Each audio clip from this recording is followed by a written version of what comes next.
एक मैनिपुलेटर किसी भी काम को करवाने के लिए बल की नहीं बल्कि बुद्धि का यूज़ करता है। वो ऐसी बातें करता है जो लोगों को बहुत अच्छी लगती है, लोग उसकी बातों को सुनना चाहते हैं। लोगों को लगता है कि वो उनकी बात मान रहा है, बट रियलिटी में लोग उसकी बात मानते हैं। This is episode 2. Hello everyone, my name is Yash and welcome to the Dark Psychology and Manipulation video series। और अगर आपने पिछला वीडियो नहीं देखा है तो जाके पहले उसको देख के, और अगर आपने देख लिया है तो आप जानते होंगे इस वीडियो सीरीज के एंड होने के बाद हम सभी पहले से और ज़्यादा स्मार्ट और ज़्यादा अवेयर हो जाएंगे। हमें नॉर्मल चीज़ें, जो चीज़ हमें नॉर्मल लगती है, उन चीज़ों के पीछे की डार्क रियलिटी हमें दिखने लगेगी। सो देरी नहीं करते हैं, let's begin the dark psychology and manipulation video series. This is episode 2।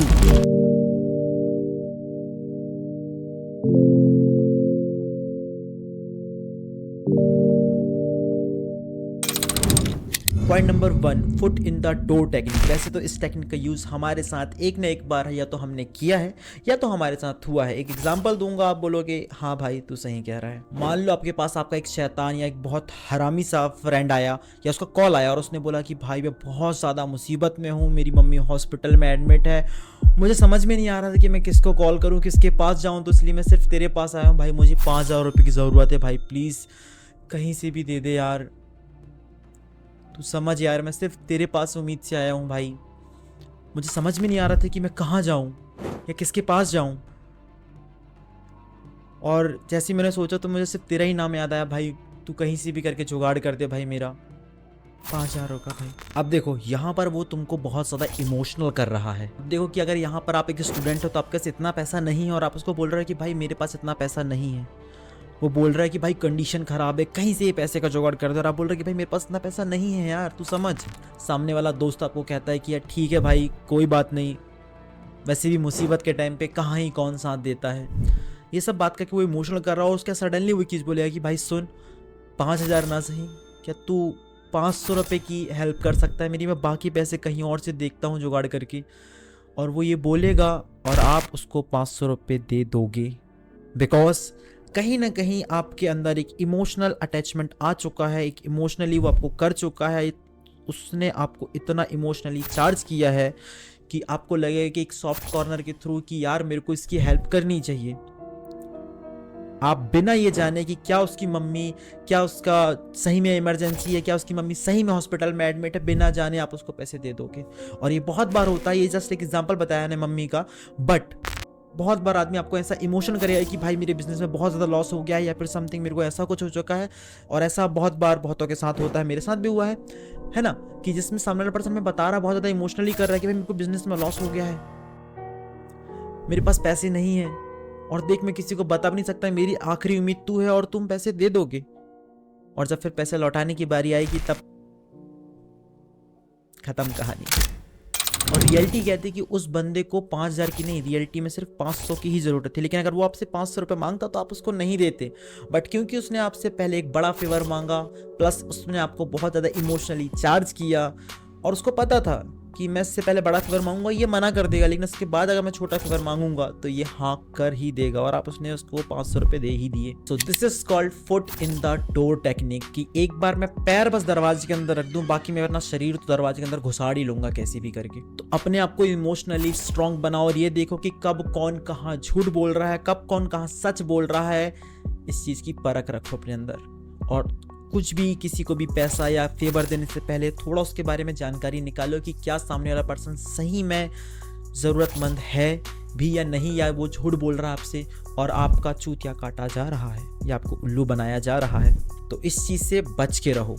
और अगर आपको इस चीज़ का यूज़ करना है तो बहुत सिंपल है, किसी भी पर्सन को थोड़ा सा इमोशनली करो, उससे कुछ बड़ा फेवर मांगो। जैसे वो बड़ा फेवर पूरा नहीं कर पाएगा, आप उससे बोलो कि भाई ये छोटा सा टुच्चा सा फेवर है यार, इसको तो तू कर ही सकता है। और जैसे आप उसको थोड़ा सा इमोशनली करोगे वो आपका छोटा फेवर को पूरा कर देगा। सो इस चीज़ का ध्यान रखो, ज़्यादा यूज़ मत करना, बट ये ध्यान रखना है कि कोई आपके साथ भी इस चीज़ का ज़्यादा यूज़ ना करे। Point number 2, C&C, commitment and consistency technique. मैं आप या हम में से कोई कितना भी कह दे कि मुझे किसी से कोई फ़र्क नहीं पड़ता, बट अंदर ही अंदर हमें हमारी सोच से ज़्यादा सामने वाला या सोसाइटी हमारे बारे में क्या सोच रही, इस बात का बहुत ज़्यादा फ़र्क पड़ता है। लेकिन अब इस चीज का फायदा उठाने का टाइम आ गया है। कहो ना कहो, मानो ना मानो, बट लोग हमारे बारे में क्या सोचते हैं, हम आधा टाइम यही सोचते रहते हैं। और अगर हम इस सोसाइटी, इन लोगों के सामने अगर कोई हम कमिटमेंट कर देते हैं तो उस चीज को पूरा करने का प्रेशर वो लोग भले हमें ना दें, बट हम खुद से ही लेकर उस चीज को पूरा करने लग जाते हैं और मोस्ट टाइम हम उस चीज को पूरा कर देते हैं, उस कमिटमेंट को पूरा कर देते हैं। एक एग्जाम्पल के थ्रू उसको समझते हैं। 75 हार्ड के नाम से आपको क्या याद आता है? आई एम डैम श्योर अगर आपको थोड़ा बहुत ही 75 हार्ड चैलेंज के बारे में पता होगा तो आपको अंकित बेनपुरिया का नाम ही याद आएगा, बिकॉज उन्होंने सबके सामने 75 हार्ड चैलेंज को एक्सेप्ट किया था, उसको लिया था, तो उन्हें कंसिस्टेंसी के साथ उसको पूरा करना पड़ा। देखो, उनकी मर्जी हो अथवा ना हो, क्योंकि वो वायरल भी हो चुके थे बहुत ज़्यादा। अब अगर मालूम है किसी दिन उनका मन कर रहा था कि नहीं यार मैं आज सो लेता हूँ, आज मैं नहीं जाता, बट क्योंकि उन्होंने कमिटमेंट कर दी इतने सारे लोगों के सामने, उनकी इमेज दांव पे लगी है, तो उन्हें वो चीज़ पूरी करनी पड़ी। सेम ऐसे ही मैंने 100 डेज 100 स्केच का चैलेंज लिया था और सक्सेसफुली मैंने उसको पूरा भी किया। तो लोग क्या सोचेंगे, इस चीज़ के डर को अपने फ़ायदे के लिए यूज़ करो। जो भी चीज़ अचीव करनी है उसको कमिट करो, लोगों के सामने कमिट करो या फिर सोशल मीडिया में कमिट कर दो। लोग तुम्हें प्रेशर भले ना दें, बट तुम खुद से प्रेशर लेके उस चीज़ को कहीं ना कहीं पूरा कर ही दोगे। बस ध्यान रखना, कुछ गलत चीज़ का कमिटमेंट मत कर लेना। Point number 3, yes framing technique. इस टेक्निक में अगर किसी पर्सन से आपको किसी चीज़ के लिए हाँ बुलवानी, राज़ी करवाना है या फिर यस बुलवाना है, तो आप उसको मेन क्वेश्चन से पहले उसे 3 से 4 बार यस बुलवाओ। एक एग्जाम्पल के थ्रू समझाता हूँ, आपको समझ में आ जाएगा। आपने बहुत सारी मूवीज़ में कोर्ट के सीन में एक चीज़ देखा होगा कि जहाँ पर वकील रहता है, वो विक्टिम को अगर उससे गुनाह कबूल कराना तो उससे पहले वो 4-5 क्वेश्चन पूछेगा, जिसमें वो हर बार हाँ करेगा कि हाँ तुमने यहाँ घूमने गए थे, तुमने ये किया था, फिर ये किया था और फिर सडनली तुमने मर्डर किया था, वो बोलेगा हाँ। क्योंकि वो एक फ्रेम में है, क्योंकि वो एक लूप में है, क्योंकि वो एक फ्लो में चल रहा है, जहाँ वो हर बार यस बोल रहा है और एकदम से उसके मुंह से वो सच निकल जाता है, वो मान जाता है। तुमने देखा ही होगा। और ऐसे ही करके वो विक्टिम से जुल्म कबूल करवा लेता है। अनदर एग्जांपल से इसको समझते हैं। मान लो मुझे अपने किसी दोस्त के साथ पुष्पा 2 देखने जाना है, ठीक है। हो सकता है मैं डायरेक्ट उससे पूछूं तो वो मना कर दे, बट अगर मैं ऐसे पूछूं कि भाई तूने पुष्पा देखी रही, वो बोलेगा हाँ मैंने देखी रही, ठीक है। भाई तेरे को याद है क्या मूवी थी यार, क्या मज़ेदार मूवी थी, उसमें क्या एक्शन था और अल्लू अर्जुन की एक्टिंग, और भाई वो जो झुकेगा नहीं साला, और मतलब क्या ही यार, इतना पैसा कमा रहा है, सब कुछ बहुत बढ़िया था। वो बोलेगा हाँ। और भाई वो आइटम सॉन्ग, सामने वाला पर्सन बोलेगा हाँ भाई बहुत प्यारा था, बहुत बढ़िया था, मज़ेदार थी मूवी, बहुत अच्छी थी। भाई तेरे को पता चला पुष्पा 2 लगी और भाई उसमें भी काफ़ी हद तक सेम सा ही है, आइटम सॉन्ग भी बहुत अच्छा है, इसके अलावा कहना चाहिए एक्शन तो भाई पहले से बहुत ज़्यादा है। अब क्योंकि आपने एक हाइप क्रिएट कर दी और आप बोलोगे कि क्या भाई अब तू चलेगा मेरे साथ पुष्पा 2 देखने, क्या बोलता, चलें, वही भी मज़ेदार रहेगी, शायद देख के आते हैं। बहुत हायर प्रोबेबिलिटी है कि वो हाँ बोलेगा और वो आपके साथ चला जाएगा, बिकॉज क्योंकि आपने उससे पहले इतने बार हाँ बुलवाया कि अच्छी थी, बढ़िया थी, एक्शन था, सब कुछ था। इस फ्रेमिंग में है तो अब उसने बोल दिया कि पहला पार्ट अच्छा है तो वो शायद दूसरा पार्ट देखने के लिए वो हाँ बोल के रहेगा। अगर पहला बेकार होता तो शायद वो ना जाए। बट समझ रहे हो ना कि यस फ्रेमिंग कैसे काम करता है। किसी भी काम को करवाने के लिए आप उस सामने वाले पर्सन से कम 4 से 5 बार यस बुलवाओ। जब आपका मेन क्वेश्चन आएगा वो चाहो ना चाहो वो यस बोल देगा। सो किसी से भी कुछ करवाने से पहले उसको कंफर्टेबल करो, उससे यस बुलवाओ, अपना काम करवाओ। So this is called yes framing technique. YES वाला है ना, YESS वाला नहीं है। Point number 4, controlling the choices. इस टेक्निक में आप सामने वाले पर्सन को चॉइसेस दे के, ऑप्शन दे के अपना काम करवा सकते हैं और सामने वाले पर्सन को ये लगेगा कि ये डिसीजन मैंने खुद लिया था, ये काम मैंने खुद से चूज किया था। एक एग्जाम्पल के थ्रू समझते हैं। मान लो मैं अपने फ्रेंड के साथ किसी रेस्टोरेंट में गया और मैंने उससे बोला कि भाई तू बिरयानी खाएगा या पुलाव खाएगा। देख मैं तो बिरयानी खाऊंगा, मैंने सुना यहाँ की बिरयानी बहुत अच्छी है, ठीक है। फर्स्ट ऑफ ऑल बहुत हायर चांस है कि वो बिरयानी को ही चूज करे। सेकेंड चीज़, पुलाव को शायद ना करे। सेकेंड चीज़ ये है कि अगर मान लो मैं उसको एक मेन्यू देता कि भाई ये बता कि अब तू क्या खाएगा, तो पहली बात तो इतने सारे ऑप्शन में आदमी कंफ्यूज हो जाता है, उसमें एक डिसीजन मेकर की पावर नहीं दिखती है ना। तो वो कंफ्यूज जाएगा, पहले आधा घंटा तो वो सोचने में निकाल लेगा कि क्या खाना है। उसके बाद फिर एक राउंड चलेगा, तू बता कि तू क्या खाएगा, और एट द एंड आके वो कुछ खा लेंगे। इससे बेटर है कि अगर आपको कुछ खाना और आप चाहते हैं कि सामने वाला ये भाई खाए, तो सीधी सीधी उसको 2 चॉइस दो। एक थोड़ी सी, समझ रहे हो ना, एक बढ़िया वाली क्योंकि बिरयानी थी, और आप जानते हैं कि इससे लोअर में पुलाव आ रहा है, तो आपने पुलाव दिया तो आदमी ऑलमोस्ट टाइम हायर को चूज़ करेगा, तो उसने बिरयानी ही चूज़ करेगा। अनदर एग्जांपल से समझाऊं तो एक डिसीजन मेकर की तरह डिसीजन लो, लेकिन सामने वाले को ये लगना चाहिए कि ये डिसीजन उसने लिया है, आपने नहीं। अगर आपको कहीं घूमने जाना तो सामने वाले पर्सन के सामने 2 चॉइसेस रखो, उनमें से वो एक चूज़ करेगा, उसको लगेगा ये डिसीजन उसका है, बट कहीं ना कहीं रियलिटी हम जानते हैं कि ये डिसीजन किसका था, ये डिसीजन किसने लिया है या लिवाया है। ऐसे में सारा कंट्रोल आपके हाथ में होता है, बिकॉज एक मैनिपुलेटर किसी भी काम को करवाने के लिए बल की नहीं बल्कि बुद्धि का यूज़ करता है। वो ऐसी बातें करता है जो लोगों को बहुत अच्छी लगती है, लोग उसकी बातों को सुनना चाहते हैं, लोगों को लगता है कि वो उनकी बात मान रहा है, बट रियलिटी में लोग उसकी बात मानते हैं, वो भी उनको बिना पता लगे। So play smart. Point number 5, black and white technique. ये टेक्निक भी काफी हद तक पिछली वाली टेक्निक की तरह ही सेम है, बस इसमें एक मेजर चेंज है। इसमें आप सामने वाले पर्सन को 2 ऑप्शन तो दोगे, जिसमें से एक बहुत बढ़िया होगा और दूसरा ऑप्शन जो होगा वो सामने वाले को अंदर अंदर गिल्ट में डालेगा। वो इतने गिल्ट में डालेगा ताकि सामने वाले पर्सन खुद से गिल्ट में आ करके ऑप्शन 1 को चूज करेगा। एक एग्जाम्पल के थ्रू समझाता हूँ, आप समझ जाओगे।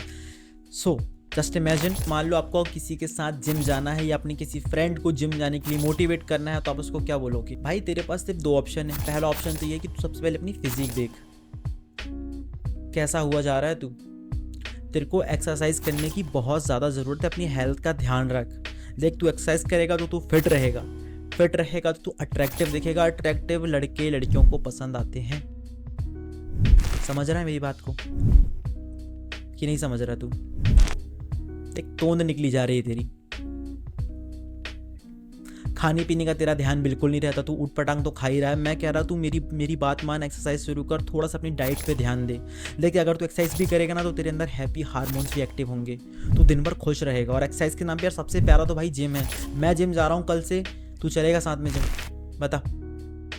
एक और ऑप्शन भी है तेरे पास, वैसे मैं तेरे को बता दे रहा हूँ, कुछ मत कर तू, बेहतरीन तेरा पेट तो निकल ही रहा है, शरीर तो बर्बाद हो ही रहा है, बर्बाद होने दे भाई, बेहतरीन खा पी डले रहा बिस्तर में। कुछ टाइम क्या तेरी तोंद और बाहर आएगी, शरीर फैलेगा तेरा, फिर अट्रैक्टिव का तो पता नहीं बट लड़कियां अंकल जरूर बोलेंगी तुझे। तब तू देख ले, तेरे पास 2 चॉइस है, या तो तेरे को फिट एंड अट्रैक्टिव बनना है या तो फिर तेरे को एक अंकल बनना है, भरी जवानी में वो भी। और बहुत हायर चांस है कि वो दोस्त या वो फ्रेंड आपके साथ अगले दिन से जिम जाना शुरू कर दे। ट्राई करके देखो, काम करता है। सो ये टेक्निक आपने बहुत सारे लोगों को यूज़ करते हुए देखा ही होगा। इस टेक्निक में एक चीज़ और क्या होता है कि जो काम अगर मान लो वो पर्सन कर रहा है तो वो उसकी इतनी ज़्यादा तारीफ करेगा, इतनी ज़्यादा बड़ाई बताएगा कि उससे बेटर भाई दुनिया में कोई काम है ही नहीं, तो जी वो काम करना चाहिए। अगर सेम काम अगर उसने कुछ टाइम के बाद बंद कर दिया तो वो उसकी इतनी बुराई बताएगा, इतनी बुराई बताएगा कि भाई उससे घटिया काम कोई था ही नहीं। समझ रहे हो? सेम ही चीज़ है, बट अगर वो कर रहा है तो बढ़िया और वो नहीं कर रहा तो घटिया। आपने ऐसे लोग अपने आई साइड बहुत ज़्यादा देखे ही होंगे, I am damn sure. So aware रहो, दूसरों को आपका फ़ायदा उठाने मत दो, और अगर आपको भी इस टेक्निक का यूज़ करना है तो आप जानते ही हो कि आपको क्या करना है। सो ये थे इस वीडियो के 5 पॉइंट। आई स्ट्रांगली होप, समझ रहे हो ना, बहुत ज़्यादा उम्मीद लगा रहा हूँ तुम लोगों से कि इन चीज़ों को समझो, इन चीज़ों से बच के रहो। यूज़ करना तो सही तरीके से, सही जगह पे, सही पर्सन के साथ यूज़ करना। समझ रहे हो? गलत फ़ायदा मत उठाओ किसी का, गलत चीज़ मत करना। बाकी अगर इस सीरीज़ की वीडियो अगर पसंद आ रही है तो लाइक करो, शेयर करो, सब्सक्राइब करो, और सबसे इम्पॉर्टेंट शेयर ज़्यादा करना, बिकॉज लोगों को अवेयर करना बहुत ज़्यादा ज़रूरी है कि कब कौन उनका फ़ायदा उठा रहा है, कब कौन उनका उल्लू काट रहा है, कब कौन उनको बेवकूफ़ बना रहा है। और ये सीरीज़ बहुत लंबी है, बहुत सारी वीडियोज़ इसमें आने वाली है। सो बने रहो, मज़े करो लाइफ के। Bye bye.